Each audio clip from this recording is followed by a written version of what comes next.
നമസ്കാരം. 2025 മാർച്ച് അവസാനത്തോടുകൂടി ശനി മീനം രാശിയിലേക്ക് പ്രവേശിക്കുകയായി. ശനിയുടെ മീനം രാശിയിലേക്കുള്ള ഗോചരത്തെപ്പറ്റി നേരത്തെയും വീഡിയോസ് അപ്ലോഡ് ചെയ്തിരുന്നു. ശനി യാത്ര പൂർത്തിയാക്കുന്ന ഒരു സമയമാണ്. അതുകൊണ്ട് ശനിയുടെ ഈ ഒരു യാത്രയെപ്പറ്റി എത്ര പറഞ്ഞാലും അത് തീരില്ല. ഓരോ വീഡിയോയിലും ശനി തരാൻ പോകുന്ന വ്യത്യസ്ത മാറ്റങ്ങളെക്കുറിച്ചാണ് സംസാരിക്കുന്നത്.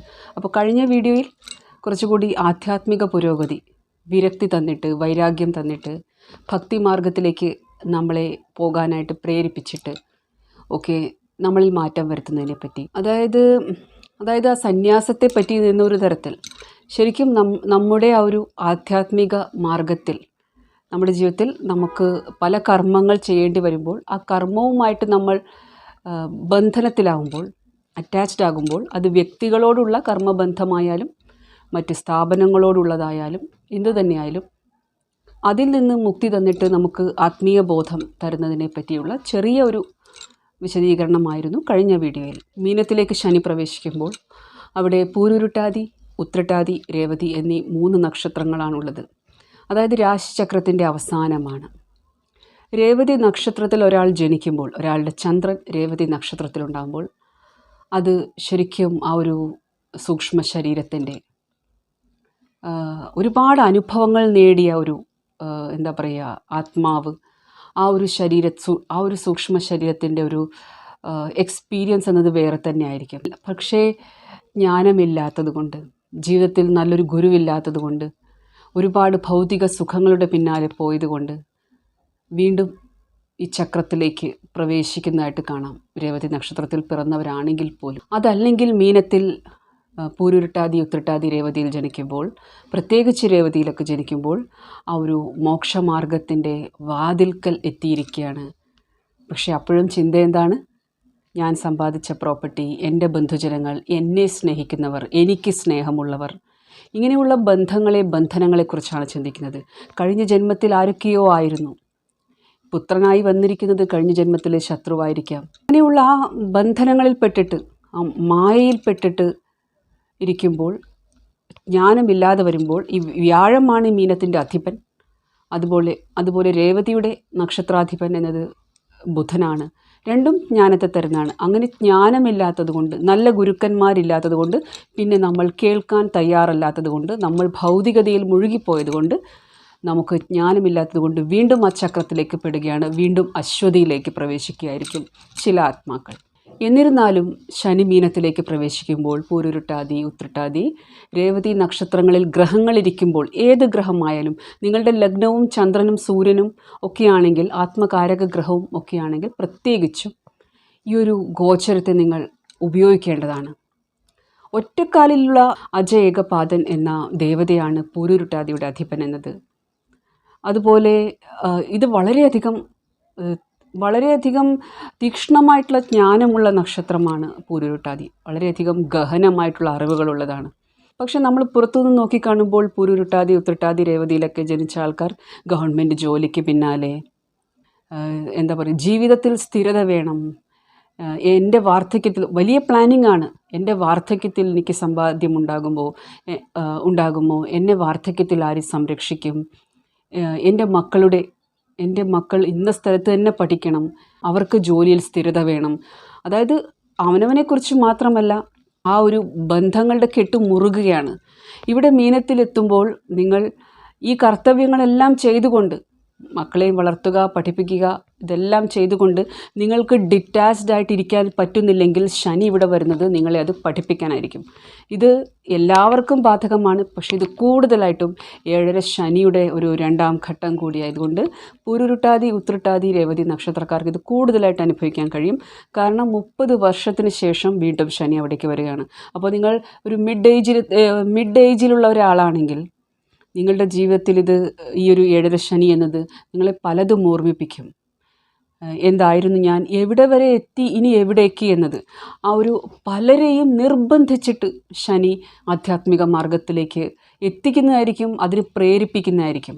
നിങ്ങൾ ഒരു നിരീശ്വരവാദിയെപ്പോലെ നിങ്ങളുടെ കുലദൈവങ്ങളുടെ ക്ഷേത്രങ്ങൾ സന്ദർശിക്കാതെ അതിന് വേണ്ടുന്ന സപ്പോർട്ട്, ഇമോഷണലി പോലും നിങ്ങൾ സപ്പോർട്ട് കൊടുത്തില്ല. നിങ്ങളുടെ കുലദൈവങ്ങളെ, ധർമ്മദൈവങ്ങളെ കുടുംബദേവതയെ ഒക്കെ രക്ഷിക്കാനായിട്ട്, അതായത് ഇത്രയും കാലം നമുക്ക് കിട്ടിയ സൗഭാഗ്യങ്ങൾ എന്നത് നമ്മുടെ പിതൃക്കൾ അവരെ ആരാധിച്ചു വന്നതുകൊണ്ട്, മുൻ തലമുറയിലുള്ളവർ അവരെ ആരാധിച്ചതുകൊണ്ട് കിട്ടിയ സൗഭാഗ്യങ്ങൾ എന്താണെന്ന് മനസ്സിലാകാതെ വരുമ്പോൾ ശനി ഇവിടെ ചില അനുഭവങ്ങൾ തരും. ആ അനുഭവങ്ങൾ ഒരുപാട് സഹിക്കാവുന്നതിലും അപ്പുറത്താവുമ്പോൾ ചിന്തിക്കാൻ തുടങ്ങും എന്തുകൊണ്ട് എന്നത്. പലതും ഇവിടെ ശനി ചിന്തിപ്പിക്കും. പൂരുരുട്ടാതി, ഉത്രട്ടാതി, രേവതി നക്ഷത്രക്കാർക്ക് പ്രത്യേകിച്ച് ഇത് ലഗ്നം വരുമ്പോഴും, ഈ നക്ഷത്രങ്ങളിൽ നിങ്ങളുടെ ലഗ്നം, സൂര്യൻ, ഞാൻ നേരത്തെ പറഞ്ഞു ആത്മകാരക ഗ്രഹം ചന്ദ്രൻ, ഇങ്ങനെയുള്ള മേജർ പൊസിഷൻസ്, നിങ്ങളുടെ ലഗ്നാധിപൻ ഒക്കെ വരുമ്പോഴും ഇത് ചിന്തിപ്പിക്കുന്നതായിരിക്കും. അതായത് ഒരു വ്യക്തി കുറേ പൈസയൊക്കെ കൊടുത്തിട്ട് ഒരു ജോലിയിൽ ചേരുകയാണ് എന്ന് വിചാരിക്കുക. ഒരു ഗവൺമെൻറ് ജോലി കിട്ടാനായിട്ട് ആർക്കൊക്കെയോ പൈസയൊക്കെ കൊടുത്തിട്ട് ഒരു ശരിയാക്കിയിരിക്കുന്നു. ഞാൻ പറഞ്ഞത് ഈ നക്ഷത്രങ്ങൾ, ഗ്രഹങ്ങളും പെട്ട ലഗ്നം, അങ്ങനെയുള്ള കാര്യങ്ങളിരിക്കും. അപ്പോൾ അങ്ങനെയുള്ള ആൾക്കാരൊക്കെ ഒന്ന് ചിന്തിക്കും, യഥാർത്ഥത്തിൽ ഞാൻ വന്നത് ഇതിനാണോ? ഇതാണോ എനിക്ക് സമൂഹത്തോടുള്ള കടപ്പാട്? ഞാൻ സമൂഹത്തിന് വേണ്ടി എന്തു ചെയ്യുന്നു? ഞാൻ എൻ്റെ ആത്മജ്ഞാനത്തിന് വേണ്ടി എന്ത് ചെയ്യുന്നു? ഇത്തരം കാര്യങ്ങൾ ശനി ചിന്തിപ്പിക്കും. ശനി വ്യാഴത്തിൻ്റെ രാശിയിലായതുകൊണ്ട് ഇത് സമൂഹത്തെ പറ്റി ചിന്തിപ്പിക്കും ഉറപ്പായിട്ടും. കാരണം എൻ്റെ കോൺട്രിബ്യൂഷൻ എന്താണ്? അതേപോലെ നിങ്ങളുടെ ദശാകാലങ്ങൾ നിങ്ങൾക്ക് സപ്പോർട്ടീവാണെങ്കിൽ നിങ്ങൾ നിങ്ങളുടെ ജോലിയിൽ അഭിമാനിക്കുകയും ചെയ്യും. ഞാൻ എൻ്റെ വിദ്യാർത്ഥികളെ അവരുടെ മാനസിക നിലവാരം ഉയർത്താനായിട്ട് എനിക്ക് കഴിയുന്നുണ്ട്. ഒരു അധ്യാപികയാണെങ്കിൽ എനിക്ക് അവരെ നല്ല വ്യക്തികളാക്കി കൊണ്ടുവരാൻ, ഒരു സമൂഹത്തിന് വേണ്ടി നല്ല വ്യക്തികളെ, അവരുടെ നിർമ്മാണം, ഒരു നല്ല വ്യക്തികളുടെ നിർമ്മാണം ചെയ്യാൻ എനിക്ക് കഴിയുന്നുണ്ട്. അതല്ലെങ്കിൽ എന്തെങ്കിലും തരത്തിൽ സമൂഹത്തിലേക്ക് നിങ്ങൾക്ക് കോൺട്രിബ്യൂട്ട് ചെയ്യാൻ കഴിയുന്നുണ്ടെങ്കിൽ നിങ്ങളുടേതായിട്ടുള്ള രീതിയിൽ അതിനെപ്പറ്റി നിങ്ങൾക്ക് അഭിമാനിക്കാനുള്ള സമയങ്ങളും ശനി കൊണ്ടുത്തരും. പക്ഷെ ഇവിടെ പ്രധാനമായിട്ടും ശുക്രൻ്റെ രാശിയിലേക്ക്, ഇടവത്തിലേക്കുള്ള ശനിയുടെ 3-ാം ദൃഷ്ടി, കന്നിയിലേക്കുള്ള 7-ാം ദൃഷ്ടി, അതുപോലെ 10-ാം ദൃഷ്ടി വ്യാഴത്തിൻ്റെ തന്നെ രാശിയായിട്ടുള്ള ധനുവിലേക്ക്. പൊതുവെ ശനി ധർമ്മരക്ഷയ്ക്കാണ് ഇവിടെ ശനി വരുന്നത്. അത് ഓർക്കുക. ശനി മീനത്തിലേക്ക് വരുന്നത് ധർമ്മം പുനഃസ്ഥാപിക്കാനാണ്, ധർമ്മരക്ഷാർത്ഥമാണ് വരുന്നത്. അതുകൊണ്ട് എപ്പോഴൊക്കെ ധർമ്മത്തെ രക്ഷിക്കണം എന്ന ഒരു അവസ്ഥയുണ്ടായോ അപ്പോഴൊക്കെ ഭഗവാൻ അവതരിച്ചിരുന്നു. അതുപോലെ അതിനു മുന്നേ കുറച്ച് കഷ്ടപ്പാടുകൾ ഉണ്ടായിരുന്നു. ധർമ്മച്യുതി വരുമ്പോൾ അവിടെ ബുദ്ധിമുട്ടുകൾ ഉണ്ടായിരുന്നു. ഇത് തന്നെയാണ് നമ്മൾ ലളിതാ സഹസ്രനാമത്തിലൊക്കെ പറയുമ്പോൾ മഹാതാണ്ഡവ സാക്ഷിണിയാണ് ഭഗവതി, മഹാപ്രളയ സാക്ഷിണിയുമാണ് ഭഗവതി.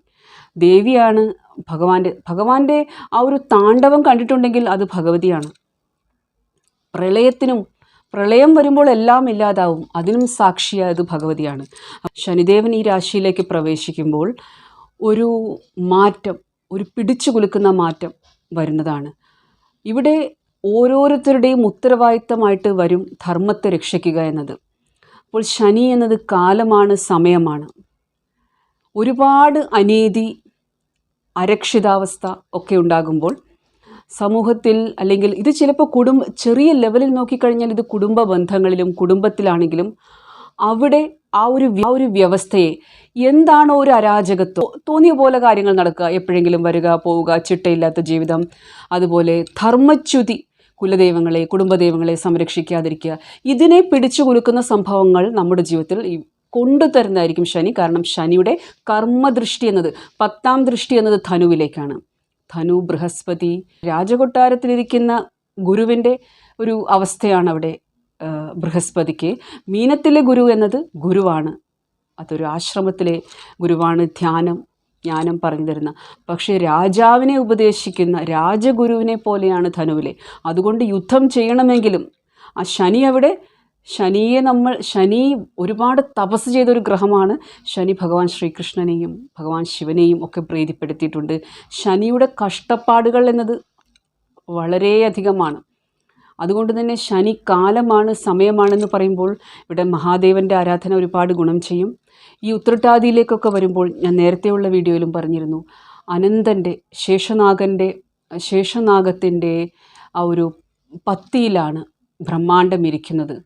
അപ്പോൾ ശരിക്കും അനീതി വർദ്ധിപ്പിക്കുമ്പോൾ അതിനെ പിടിച്ച് കുലുക്കുന്ന ഒരു അവസ്ഥ ശനി കൊണ്ട് തന്നേക്കാം. അപ്പോൾ ശനിയുടെ മീനത്തിലെ ഒരു വരവാണ് നമുക്ക് ഇത് പ്രകൃതി ദുരന്തങ്ങളായിട്ട്, അത് മഴയായാലും കാറ്റായാലും എങ്ങനെയാണെങ്കിലും അതുപോലെ ആ ഒരു അവസ്ഥ നമ്മളെ അറിയിക്കുന്നതായിരിക്കും ശനി. ഇത് കുടുംബ ബന്ധങ്ങളിൽ വരുമ്പോൾ, വ്യക്തിബന്ധങ്ങളിൽ വരുമ്പോൾ നമുക്കത് വ്യക്തിപരമായിട്ട് അനുഭവിച്ചറിയാൻ കഴിയുന്നതാണ്. അപ്പോൾ ഇവിടെ ഒന്ന് മനസ്സിലാക്കേണ്ടത്, സനാതനധർമ്മം ഫോളോ ചെയ്യുന്ന ആൾക്കാരാണെങ്കിൽ ആ ഒരു ധർമ്മത്തെ രക്ഷിക്കാനായിട്ടുള്ള ഒരു പ്രാർത്ഥന എല്ലാവരും ചെയ്യേണ്ടതാണ്. ധർമ്മത്തെ രക്ഷിക്കാനായിട്ട്. കാരണം ഇവിടെ ആ ഒരു പൂരുരുട്ടാതിയിലെ അജ ഏകപാദൻ എന്ന് പറയുമ്പോൾ അത് ഭഗവാൻ ശിവൻ തന്നെയാണ്. 11 രുദ്രന്മാരിൽ ഒരാളാണ്. അതുകൊണ്ട് അതിൻ്റെ അർത്ഥം എന്നത് ശനി ഇവിടെ ആ ഒരു ഈ മീനത്തിലേക്ക് പ്രവേശിക്കുമ്പോൾ തന്നെ ഒരു തപസ്സിൻ്റെ മൂഡിലേക്കായിരിക്കും. അദ്ദേഹം ഒരുപാട് ഭക്തിയോടുകൂടി ചിട്ടയോടുകൂടി ഒരു തപസ് അനുഷ്ഠിക്കുന്നത് പോലുള്ളൊരു അവസ്ഥയിലായിരിക്കും. എന്നാൽ എല്ലാം അറിയുന്നുമുണ്ട് ഭഗവാൻ ശിവനെ പോലെ. കാലമാണ്, കാലം നോക്കിക്കൊണ്ടിരിക്കുന്നുണ്ട്. അതുകൊണ്ട് തന്നെ ഭാരതീയ ജനതയിലും ശനി ഈ വ്യാഴത്തിൻ്റെ രാശിയിലൂടെ കടന്നു പോകുമ്പോൾ ധാർമ്മികതയെപ്പറ്റി യുവാക്കളെയും ഭരണാധികാരികളെയും ചിന്തിപ്പിക്കും. അധർമ്മം പ്രവർത്തിക്കുന്നവരെ തനിയെ ഇല്ലാതാക്കും. കാലം തന്നെ തെളിയിക്കുന്നതാണ്. എവിടെയൊക്കെ ഭരണാധികാരികൾ അധർമ്മം പ്രവർത്തിച്ചുവോ അവിടെ അത് തനിയെ ഇല്ലാതാവുന്നതാണ്. ശനി അത് കൊണ്ടുതരുന്നതാണ്. മറ്റുള്ളവരുടെ നന്മ ആഗ്രഹിക്കുന്നവർ, സൊസൈറ്റിയിലേക്ക് കൊടുക്കുന്നവർ, അവർക്ക് നല്ല സമയങ്ങളുമാണ് അധ്യാപകർക്ക്. അതുപോലെ മറ്റുള്ളവർക്ക് ഉപദേശങ്ങൾ കൊടുക്കുന്നവർ. അത് ആ ഉപദേശം കൊടുക്കുക എന്ന് പറഞ്ഞാൽ ചിലപ്പോൾ വളരെ സ്ട്രിക്റ്റ് ആയിട്ടായിരിക്കും. മാതാപിതാക്കൾ, ഒരു പക്ഷേ നിങ്ങളുടെ അധ്യാപകർ, നിങ്ങളുടെ ഗുരുക്കന്മാരൊക്കെ ശകാരിച്ചുകൊണ്ടായിരിക്കും, അല്ലെങ്കിൽ മറ്റെന്തെങ്കിലും പറയുന്നതിനിടയ്ക്കായിരിക്കും നിങ്ങൾക്കൊരു ഉപദേശം തരുന്നത്. എപ്പോഴും വിളിച്ചിരുത്തി സമാധാനത്തോടു കൂടി പറയുന്നതായിരിക്കില്ല. ശനി അങ്ങനെയാണ്.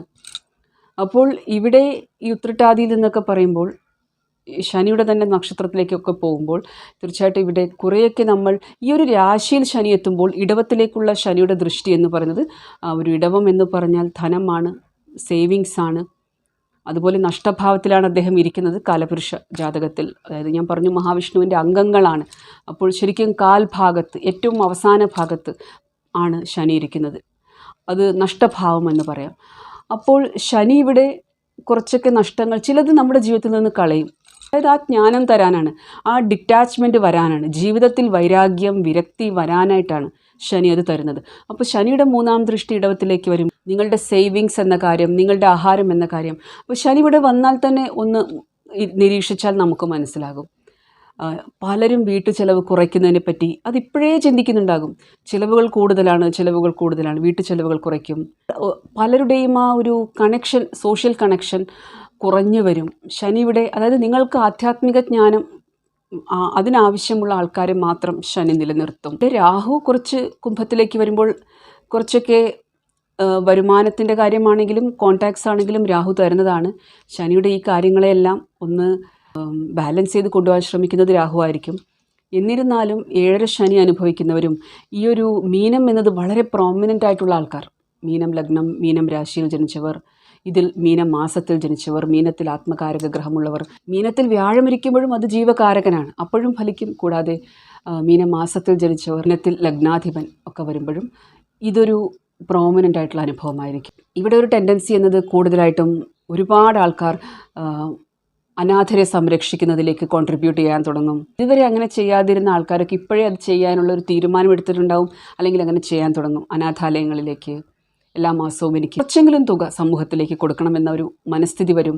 അല്ലെങ്കിൽ സ്വയം ചെന്ന് എന്തെങ്കിലും പ്രവർത്തിക്കണം, അങ്ങനെ ഒരു വോളണ്ടറി ആയിട്ട് സമൂഹത്തിന് വേണ്ടി പ്രവർത്തിക്കാനുള്ളൊരു തയ്യാറെടുപ്പ് നടത്തുന്നതായിരിക്കും. ഇത് പൂരുരുട്ടാതി, ഉത്രട്ടാതി, രേവതി നക്ഷത്രക്കാരാണെങ്കിൽ ഇത് ചെയ്യേണ്ട സമയമാണ്. നിങ്ങൾ കഴിവതും നിങ്ങൾക്ക് തിരിച്ചൊന്നും തരാൻ കഴിയാത്തവരെ സഹായിക്കുമ്പോഴാണ് നിങ്ങളും ഈ ഒരു ബന്ധന വിമുക്തരാവുന്നത്. അതായത് അതൊരു ഫോട്ടോ എടുക്കലോ, ആ വ്യക്തിയിൽ നിന്ന്, ആ വ്യക്തി പോലും നമ്മളെ തിരിച്ചറിയാത്ത തരത്തിൽ നമ്മളെ കാണുക, അറിയുക, അങ്ങനെ ഒരു അപ്രത്യക്ഷമായിട്ടുള്ളൊരു സഹായം പോലെ നമ്മൾ ചെയ്യുമ്പോൾ അതിൻ്റെ ഫലം കൂടുതലാണ്. നിങ്ങൾ മാത്രം അറിഞ്ഞിരിക്കുന്ന പോലെ അങ്ങനെയുള്ള സഹായങ്ങൾ. അതല്ലാതെ NGO പോലെയുള്ള മറ്റ് സോഷ്യൽ സർവീസ് ചെയ്യുന്ന ഓർഗനൈസേഷനിൽ പോയിട്ട് നിങ്ങൾക്ക് പ്രവർത്തിക്കാൻ കഴിയുമെങ്കിലും അതും നല്ലതാണ്. മാത്രമല്ല ഇവിടെ ഇതിൻ്റെ ഒന്നും ക്രെഡിറ്റ് അല്ലെങ്കിൽ പ്രശംസ നമ്മളെ ബാധിക്കാതിരിക്കുക, അത് എടുക്കാതിരിക്കുക എന്നാണ്. എല്ലാം നിങ്ങളുടെ ഇഷ്ടദൈവത്തിൻ്റെ ചരണങ്ങളിലേക്ക് സമർപ്പിക്കുക എന്നാണ് ചെയ്യേണ്ടത്. ഇവിടെ ശനിയുടെ ഒരു ഉദ്ദേശം എന്നത് രേവതിയിലേക്കൊക്കെ എത്തുമ്പോഴാണ്. രേവതിയാണ് അവസാനത്തെ ആ ഒരു മോക്ഷത്തിൻ്റെ ഒരു വാതിൽ എന്ന് പറയുമ്പോൾ, അതായത് ആകാശവുമായിട്ട് കണക്ട് ചെയ്യുന്ന ഒരു നക്ഷത്രമാണ് രേവതി എന്ന് പറയാം. അതായത് നമുക്ക് അന്യലോകങ്ങളുമായിട്ട്, രേവതിയിൽ ഗ്രഹങ്ങളുണ്ടാകുമ്പോൾ ശ്രദ്ധിക്കേണ്ട ഒരു കാര്യം ഇതാണ്, അവർ കാണുന്ന സ്വപ്നങ്ങൾ. രേവതിയിൽ ഗ്രഹങ്ങളുണ്ടാകുമ്പോൾ ശരിക്കും അവർക്ക് ആ ഒരു ആസ്ട്രൽ ട്രാവൽ ചെയ്യാൻ കഴിയാറുണ്ട്. യൂണിവേഴ്സുമായി കണക്ഷൻ, മറ്റ് ലോകങ്ങളുമായിട്ട് കണക്ഷൻ, വിശ്വാസമാണ് മൾട്ടിവേഴ്സിനെ പറ്റിയും. അതുപോലെ മറ്റു ബ്രഹ്മാണ്ടങ്ങളെക്കുറിച്ചും അതുപോലെ മറ്റ് യോനികളിലുള്ള ഭൂതം പ്രേതം അങ്ങനെയുള്ള യോനികളുണ്ടെന്നുള്ള ധാരണയും അവർക്കുണ്ട്. മാത്രമല്ല ഇവരുടെ ഒരു ഇൻറ്റ്യൂഷനായാലും സൂപ്പർ നാച്ചുറൽ പവർ ഉണ്ടാവാറുണ്ട്.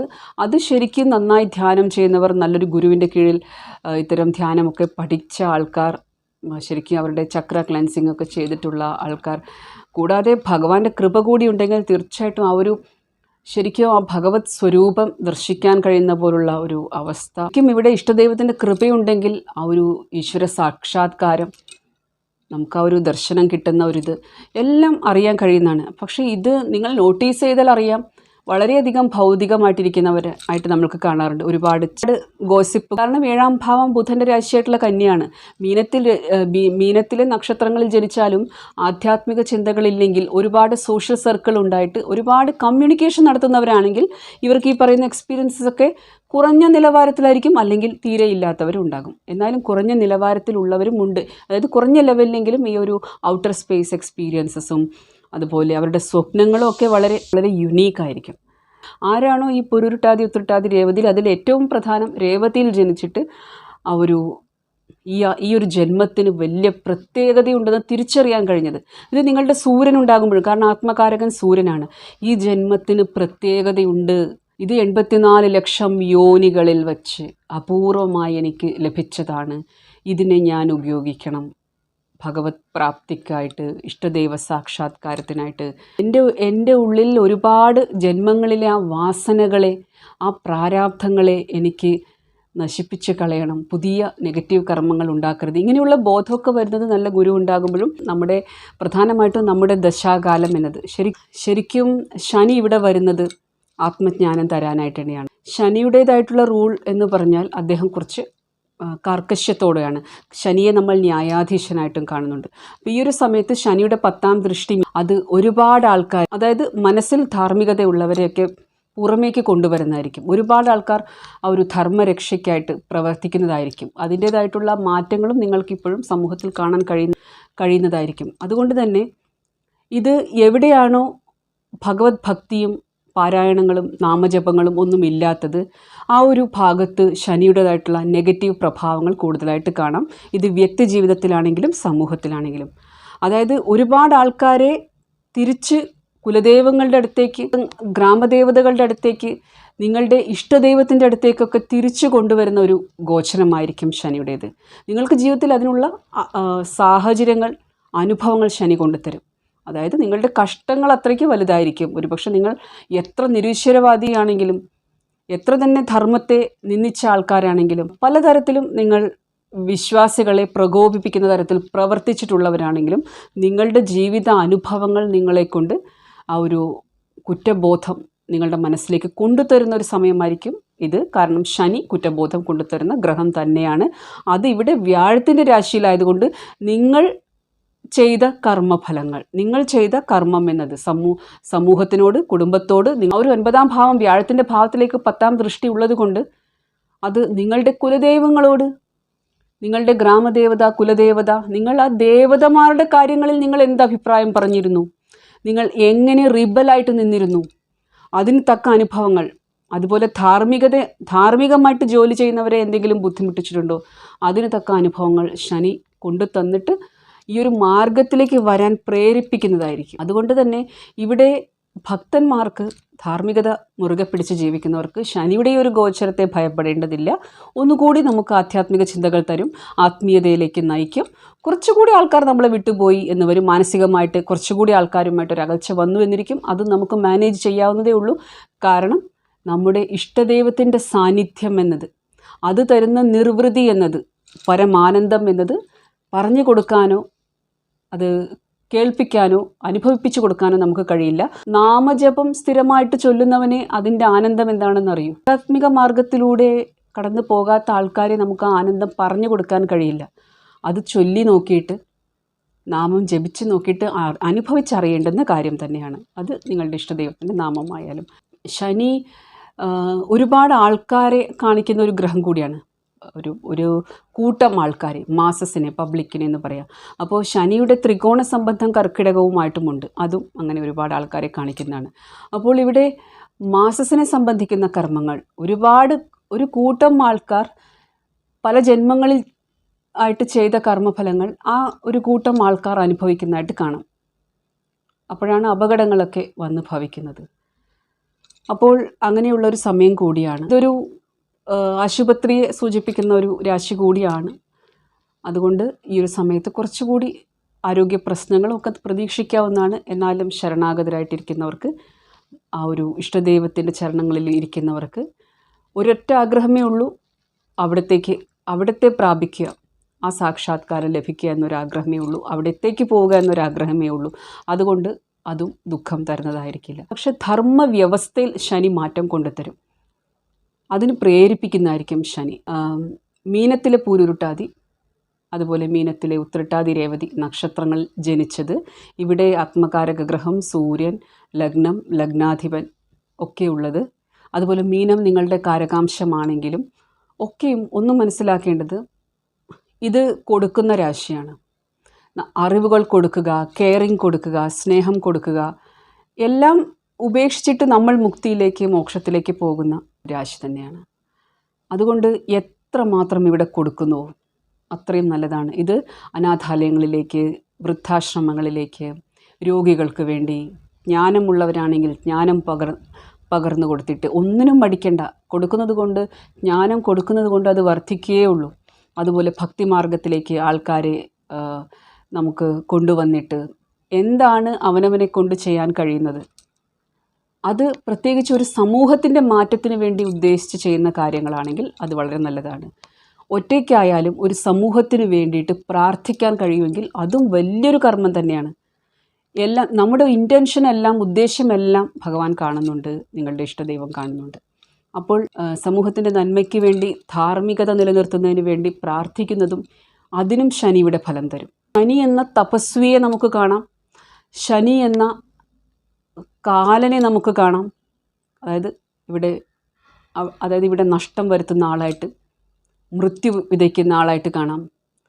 ശനി എന്ന മോക്ഷപ്രദായകനെ കാണാം. രേവതിയിലേക്ക് കടക്കുമ്പോൾ ശനി ജ്ഞാനം തരുന്നതായിട്ട് കാണാം.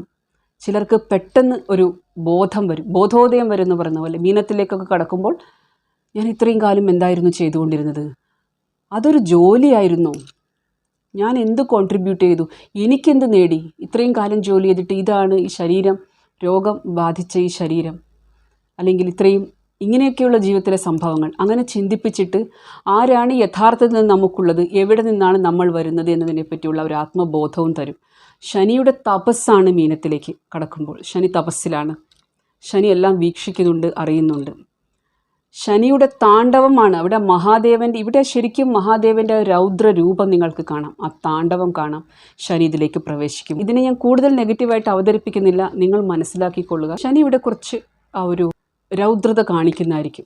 അതുകൊണ്ട് ഇവിടെ മഹാദേവനെ ആരാധിക്കുന്നത് വളരെ ഗുണം ചെയ്യുന്നതാണ്. ഇവിടെ ഈ ഒരു മീനത്തിൻ്റെ ത്രികോണ ഭാവത്തിൽ ലഗ്നം, ചന്ദ്രൻ, സൂര്യനൊക്കെ വരുമ്പോഴും നിങ്ങൾക്ക് കൂടുതൽ ഇഫക്റ്റ് അനുഭവിക്കാൻ കഴിയുന്നതാണ്. അതായത് ഇതിൻ്റെ ത്രികോണങ്ങൾ എന്ന് പറയുമ്പോൾ കർക്കിടകവും, മീനം, കർക്കിടകം, വൃശ്ചികം, ഈ രാശികൾ, ലഗ്നം, ഇവിടെ സൂര്യൻ, ആത്മകാരക ഗ്രഹം, കാരകാംശം, ലഗ്നാധിപൻ ഒക്കെ വരുമ്പോഴും ഇതിൻ്റെ ഒരു ഇഫക്റ്റ് കുറച്ച് കൂടുതലായിരിക്കും. ദശാകാലങ്ങൾ നെഗറ്റീവാണെങ്കിൽ, നിങ്ങളുടെ ഇൻറ്റൻഷൻ, നിങ്ങളുടെ കർമ്മങ്ങൾ നെഗറ്റീവാണെങ്കിൽ, അതായത് അനുഭവങ്ങളിൽ നിന്ന് നിങ്ങൾ പഠിച്ചിട്ടില്ലെങ്കിൽ ഒക്കെ ഒരു ശനി ഇവിടെ പഠിപ്പിക്കും. അപ്പോൾ ഒരുപാട് ആൾക്കാർക്ക് ഇവിടെ പലതും നഷ്ടമാവുന്ന സമയമായിരിക്കും. അങ്ങനെ ഒരു നഷ്ടങ്ങളുടെ രാശിയിലേക്ക് പോകുമ്പോൾ ശനി ഇങ്ങനെയും പറയുന്നുണ്ട്. അപ്പോൾ അതാണ് ഞാൻ ഇതിനെപ്പറ്റി പല വീഡിയോകളായിട്ട് പറഞ്ഞത്. ഇത് മാത്രം കണ്ടവർക്ക് ഇതിൻ്റെ ഈ ഒരു വശം മാത്രമേ കേൾക്കാൻ പറ്റുകയുള്ളൂ. മറ്റ് വീഡിയോസും കണ്ടു നോക്കുക, കമ്പയർ ചെയ്ത് നോക്കുക. നേരത്തെ വീഡിയോസിലും പറഞ്ഞിട്ടുണ്ട്, പലതരത്തിലും ഇത് വിദേശ ജോലിയാണെങ്കിലും പല ഫീൽഡുകളിലും ഇത് വളരെ നല്ല രീതിയിൽ, പ്രത്യേകിച്ച് രാഹുവിൻ്റെ ഒരു സപ്പോർട്ടുള്ളത് കൊണ്ട് ഇത് സോഫ്റ്റ്വെയറിലും അതുപോലെ AI തുടങ്ങിയ കാര്യങ്ങളിലും, എയ്റോസ്പേസ് തുടങ്ങിയ കാര്യങ്ങളിലും, ശനി ആയതുകൊണ്ട് ഇവിടെ അധ്യാപനത്തിലും, എഴുത്തുകാർക്കും, പ്രത്യേകിച്ച് ഇവിടെ ശുക്രനൊക്കെ ഉണ്ടെങ്കിൽ കലാകാരന്മാർക്കൊക്കെ നല്ല ടൈമായിരിക്കും. വളരെ വ്യത്യസ്തമായിട്ടുള്ള കലാസൃഷ്ടികളൊക്കെ വരുന്ന സമയമായിരിക്കും. പ്രത്യേകിച്ച് ശുക്രനൊക്കെ ഉണ്ടാകുമ്പോൾ ഇതുവരെ ആരും കണ്ടിട്ടില്ലാത്ത തരത്തിലുള്ള ഈ എഴുത്ത്, അങ്ങനെയുള്ള കലകൾ, നൃത്തമായാലും എന്തായാലും, അങ്ങനെയുള്ള ഒരു നിങ്ങളുടെ ചിത്രം വരെയൊക്കെ ആണെങ്കിലും അങ്ങനെയുള്ള അത്ഭുത കലാസൃഷ്ടികളൊക്കെ വരുന്ന സമയമായിരിക്കും. അതെല്ലാം ഈ ഒരു രേവതിയിലൊക്കെ ഉണ്ടാകുമ്പോഴാണ് ആ ഒരു ഡിവൈൻ പവറിൽ നിന്ന് നേരിട്ട ഒരു വിദ്യ ലഭിക്കുന്ന പോലുള്ളൊരവസ്ഥ. അവർക്ക് സ്വപ്നങ്ങളിലൂടെ ഐഡിയ വരും, സ്വപ്നങ്ങളിലൂടെ പല ലൈഫ് ചേഞ്ചിങ് മാറ്റങ്ങൾ വരും, സ്വപ്നങ്ങളിലൂടെ ഇവിടെ മന്ത്രങ്ങൾ ലഭിക്കുന്നതായിരിക്കും. മീനത്തിൽ ഒരുപാട് സവിശേഷതകളുണ്ട്. പക്ഷേ അതിൽ ജനിക്കുമ്പോൾ ഇങ്ങനെ ഒരുപാട് സോഷ്യൽ കണക്ഷൻ, അതാണ് ഏറ്റവും പ്രശ്നമായിട്ട് ഇവർക്ക് ഭവിക്കുന്നത്. എല്ലാവരോടും സോഷ്യൽ മീഡിയയിലൊക്കെ വളരെ ആക്റ്റീവായിരിക്കും. വാട്സപ്പും അവിടെയും ഇവിടെയും ഒരുപാട് സംസാരം, അപ്ഡേറ്റ്സ് കൊടുക്കുക, സ്റ്റാറ്റസ് വയ്ക്കുക, അങ്ങനെ ഭയങ്കരമായിട്ടും ഇതാണ് ലോകം എന്നുള്ള രീതിയിൽ കുറച്ച് സമയങ്ങൾ ഒരു ആയിട്ട് ഉള്ള ആൾക്കാരൊക്കെ ആണെങ്കിൽ, മക്കളൊക്കെ വലുതായിട്ടുള്ള ആൾക്കാരൊക്കെ ആണെങ്കിൽ തീർച്ചയായിട്ടും 4-5 മണിക്കൂറെങ്കിലും നിങ്ങൾക്ക് ജപിക്കാവുന്നതാണ്. അത് തരുന്ന നിർവൃതിയും ആനന്ദവും അതേ തുടർന്ന് നിങ്ങൾക്ക് ലഭിക്കുന്ന ജ്ഞാനവും ആ ഒരു ആധ്യാത്മിക ഉന്നതിയും എല്ലാം വ്യത്യസ്തമാണ്. അതൊക്കെ പറഞ്ഞു തരാൻ കഴിയില്ല, അത് അനുഭവിച്ച് തന്നെ അറിയണം. ഇതിനും പ്രായമൊന്നുമില്ല. നമ്മുടെ ജീവിത ശൈലി പോലെയാണ് നമുക്കുണ്ടാകുന്ന അനുഭവങ്ങളും ആധ്യാത്മിക അനുഭവങ്ങൾ. അപ്പോൾ ദശകൾ ഏത് തന്നെയായാലും ശനി ഇവിടെ വരുമ്പോൾ മടി പിടിക്കാതെ, നെഗറ്റീവ് തോട്ട്സ് വരാതെ, ഇവിടെ നെഗറ്റീവ് തിങ്കിങ് വർദ്ധിപ്പിക്കുന്നതായിരിക്കും കുറച്ചൊക്കെ, കോൺഫിഡൻസ് കുറയാതെ സെൽഫ് മോട്ടിവേറ്റഡ് ആയിട്ടിരിക്കണം, പോസിറ്റീവായിട്ടിരിക്കണം എന്നൊരു സജഷനുണ്ട്. നല്ലൊരു ഗുരു ജീവിതത്തിൽ വേണം, നല്ലൊരു ആധ്യാത്മിക ആചാര്യനെ ഫോളോ ചെയ്യുക. അദ്ദേഹം പറയുന്ന പ്രഭാഷണങ്ങൾ നിങ്ങൾക്ക് ആരെയാണ് ഇഷ്ടമുള്ളതെന്ന് വെച്ചാൽ ഒരു ദിവസം 1 മണിക്കൂറെങ്കിലും ആ സത്സംഗം കേൾക്കുക, അതിനുപയോഗിക്കുക മൊബൈലും കാര്യങ്ങളൊക്കെ. അതുപോലെ നല്ല സംഗീതം കേൾക്കുക. സംഗീതം എന്നാൽ കീർത്തനങ്ങൾ കേൾക്കുക, രാഗങ്ങൾ കേൾക്കുക, അതും ഗുണം ചെയ്യുന്നതായിരിക്കും. ഇതിനെല്ലാം ആ ഒരു ദൈവികതയുമായിട്ട് ബന്ധമുണ്ട്. ഭഗവതിയെയും സാമഗാന പ്രിയയായിട്ടാണ് പറയുന്നത്. ഈ ഒരു സമയത്ത് ഞാൻ പറഞ്ഞു, മഹാപ്രളയ സാക്ഷിണിയായിട്ടുള്ള ലളിതാ ത്രിപുരസുന്ദരി ദേവിയെ നിങ്ങൾ ആരാധിക്കുകയാണെങ്കിൽ തീർച്ചയായിട്ടും സകല ഐശ്വര്യങ്ങളും കൈവരുന്നതാണ്. അപ്പോൾ ഇതാണ് ശനിയുടെ മീനത്തിലേക്കുള്ള ഗോചരത്തെ പറ്റിയുള്ള 2-ാമത്തെയോ 3-ാമത്തെയോ വീഡിയോ ആണെന്ന് തോന്നുന്നു, ഞാൻ ഓർക്കുന്നില്ല. എന്നാലും കുറച്ചുകൂടി അറിവുകൾ ഈ വീഡിയോയിലൂടെ പറഞ്ഞു തരാൻ ശ്രമിച്ചിട്ടുണ്ട്. ശനി കുറച്ച് ഡിസ്ട്രക്ഷൻ ഇവിടെ കൊണ്ടുതരുന്ന കാര്യമാണ് പറയാൻ ശ്രമിച്ചത്. നിങ്ങളെനിക്ക് തരുന്ന സ്നേഹത്തിനും സപ്പോർട്ടിനും ഒരുപാട് നന്ദിയുണ്ട്. വീഡിയോ ഇതുവരെ കണ്ടതിന് ഒരുപാട് നന്ദിയുണ്ട്. ചാനൽ ഇതുവരെ സബ്സ്ക്രൈബ് ചെയ്തിട്ടില്ലാത്തവരാണെങ്കിൽ ചാനൽ സബ്സ്ക്രൈബ് ചെയ്ത് കാണുക. Thank you so much for watching the video. ഓം നമഃ ശിവായ.